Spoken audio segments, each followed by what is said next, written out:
हाँ जी बच्चों, तो आज स्टार्ट करेंगे बेसिक अकाउंटिंग कॉन्सेप्ट और उसमें हम पढ़ेंगे assets.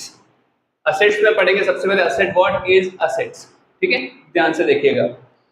The first thing is resources. Assets are the resources of business. क्या बोलता है? Assets are the resources of business, यानी कि जैसे मैं बिल्डिंग को ले लूं या फिर मैं लैंड को ले लूं, तो ये दोनों चीजें जो हैं अपनी असेट क्यों है बिजनेस के लिए? क्योंकि आप इसको क्या करोगे? यूज करोगे किसमें? Revenue generation. Revenue generation in future. Business में जो भी अर्निंग होगी फ्यूचर में, वो किसकी हेल्प से होगी?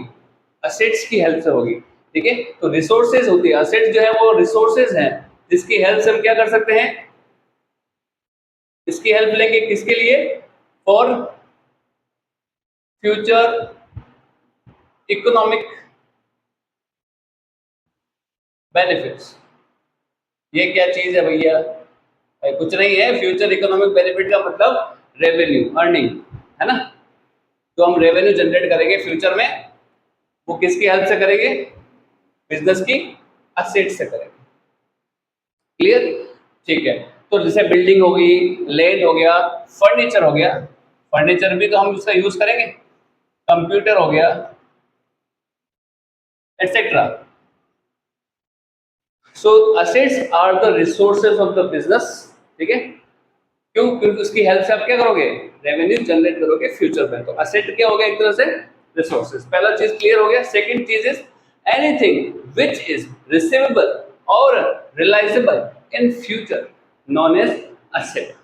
असेट वो है जिसे फ्यूचर में मुझे किसी भी चीज से रिलाइज करना है या फिर रिसीव करना है, तो वो क्या हो जाएगा? अपनी असेट हो जाएगा। फॉर एग्जाम्पल, बिल्डिंग से भी अपन उसको समझ सकते हैं। मैंने बिल्डिंग परचेज करी, इसका मैं बिजनेस में यूज कर रहा हूं। ठीक है, और यूज करके क्या करूंगा? बिल्डिंग से जो कॉस्ट मैंने बिल्डिंग में इन्वेस्ट किया था, उसको मैं क्या कर रहा हूँ? फिर फ्यूचर में धीरे धीरे रियलाइज कर रहा हूँ, उसका यूज करके रेवेन्यू जनरेट कर रहा हूँ। एक एग्जांपल और ले सकते हो आप, मशीन। भैया हमने मशीन परचेज कर ली, उस मशीन का यूज से क्या करेंगे? हम प्रोडक्शन करेंगे, मशीन से मैन्युफैक्चरिंग करेंगे, प्रोडक्शन करेंगे। प्रोडक्शन से क्या होगा? फिर लास्ट में सेल होगा, और सेल होकर क्या आएगा? कैश आएगा। अल्टीमेटली क्या कर रहा हूँ मैं? मशीन का यूज क्या कर रहा हूँ? कैश जनरेशन में, फ्यूचर इकोनॉमिक बेनिफिट जनरेशन में उसका यूज कर रहा हूँ। ठीक है, तो मशीन में जो इन्वेस्टमेंट हमने किया था उसको हम धीरे धीरे करके रियलाइज करते हैं। आम भाषा में बोले तो अपन ऐसा बोलते हैं ना कि यार ये मशीन मैंने 2 लाख रुपए में खरीदी है, ये 2 साल में फ्री हो जाएगी। 2 साल में फ्री हो जाएगी मतलब वो मशीन मुझे इतना कमा के दे देगी कि 2 लाख रुपए मेरे पास आ जाएंगे, तो वो फ्री हो गई। ऐसा तो इसका मतलब क्या हुआ? मशीन से मैं रियलाइज कर रहा हूँ, जितना पैसा हमने उस असेट में डाला है वो धीरे धीरे हम क्या करने वाले हैं? रियलाइज करने वाले हैं। ठीक है, तो 2 चीजें आपको ध्यान रखना है असेट के लिए। एक तो है resources of the business and second is anything which is receivable in future और रिलाइजेबल इन फ्यूचर। चलिए अब आ जाते हैं टाइप्स ऑफ असेट्स पे। अब असेट्स के टाइप वैसे तो बहुत सारे हैं बच्चों। फिक्स असेट हो गया, करंट असेट्स हो गया, इंटेंजिबल असेट्स हो गया, है ना, वेस्टिंग असेट्स हो गया। पर फिलहाल बेसिक कॉन्सेप्ट पढ़ रहे हैं तो हमको सिर्फ अभी 2 चीजों पे ध्यान देना है। पहला है फिक्स्ड असेट्स और दूसरा है current assets. What is fixed assets? सबसे पहली चीज, purchased not for resale purpose.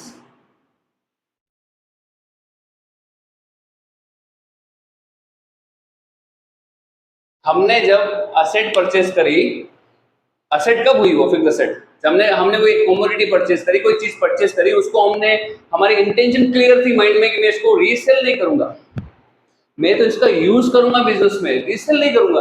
तो रीसेल पर्पस से मैंने परचेज ही नहीं किया है, तो फिर वो मेरी क्या हो जाएगी? असेट हो जाएगी। अच्छा, मैं मेरी इंटेंशन बहुत क्लियर है कि मैं इसको सेल नहीं करूंगा वापस, है ना, एटलीस्ट 12 मंथ तो सेल नहीं करूंगा इसको, है ना। इसका एक सेकेंड पीरियड आता है होल्डिंग पीरियड।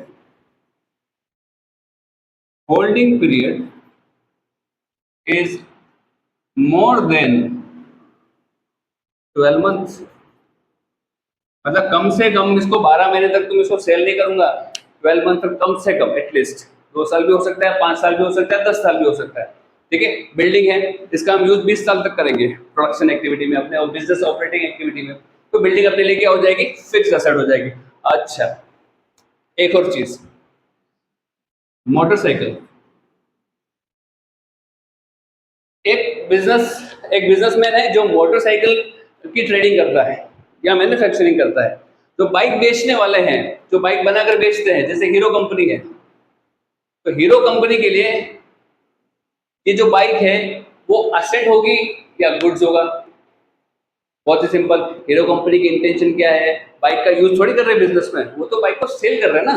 तो बाइक यहाँ पर क्या हो जाएगी, उनका गुड्स हो जाएगा। गुड्स का मतलब क्या हो गया, the commodity in which you are trading, जिसकी आप ट्रेडिंग कर रहे हो या मैन्युफैक्चरिंग कर रहे हो, वो आपके लिए क्या हो जाएगा, गुड्स हो जाएगा। मैन्युफैक्चरिंग करके सेल करना या ट्रेडिंग करके सेल करना, सीधी सी बात। या तो कोई चीज हम बना करके बेचेंगे या कोई चीज हम सस्ता खरीद करके महंगा बेचेंगे, दो ही चीजें होती है, बराबर। तो ये जो ट्रेडिंग करते हो या मैन्युफैक्चरिंग करते हो, जिस चीज का बिजनेस कर रहे हो, तो वो तो चीज आपके लिए क्या हो जाएगी, क्या हो जाएगी, गुड्स हो जाएगी। और इसके अलावा यदि मशीन मैंने यूज किया प्रोडक्शन करने के लिए, तो वहां पे मशीन मेरी क्या हो जाएगी, फिक्स्ड एसेट हो जाएगी। क्यों? क्योंकि मशीन को परचेज किया था तब मेरा इंटेंशन क्लियर था कि मैं इसको रीसेल नहीं करूंगा। ऐसा नहीं था कि यार 1 लाख की मशीन मिल रही है, 1 लाख की मशीन खरीद देते हैं और वहां जाकर के 10 दिन में इसको बेच देते हैं 2 लाख में। तो ये तो क्या हो गया, ट्रेडिंग हो गया एक तरह से। तो ये आपकी एसेट हुई क्या, नहीं हुई। उसका यूज होना चाहिए, बिजनेस की ऑपरेटिंग एक्टिविटी में उसका यूज होना चाहिए, तभी आपकी वो एसेट होगी। ठीक है, चलिए सेकंड, फर्स्ट और दो, ये दोनों चीजें क्लियर हो गई। Purchase not for resale purpose. Second, holding period is more than 12 month, कम से कम 12 महीने तक उसको सेल करने का कोई इंटेंशन नहीं है। अच्छा, करना पड़ जाए तो मान लो मशीन लेके आए, खराब हो गई बीच में 2-4 महीने में, उसको सेल करना पड़ा, तो एक्स्ट्रा ऑर्डिनरी एक्टिविटी होगी एक तरह से देखा जाए। तो यहाँ पर अगर करना पड़ जाए वो अलग बात है, इंटेंशन नहीं थी ना, क्योंकि आपकी क्या हो जाएगी, फिक्स्ड असेट्स। चलिए करंट असेट की बात करें, anything such assets which is convertible into cash within 12 months। चलो 12 मंथ्स के भीतर विद इन 12 मंथ्स में आप उसको कैश में कन्वर्ट कर दोगे, ऐसे एसेट है इसको आप सेल करके विद इन 12 मंथ में कन्वर्ट कर दोगे, या फिर आपके पास कैश में कन्वर्ट होके आ जाएगी, तो वो आपकी करंट एसेट हो जाएगी। चलिए एग्जांपल देख लेते हैं। पहला, स्टॉक, डेटर्स। ठीक है, स्टॉक, डेटर्स, कैश और बैंक। यहां पे बैंक का मतलब कैश एट बैंक है ना, कैश एट बैंक।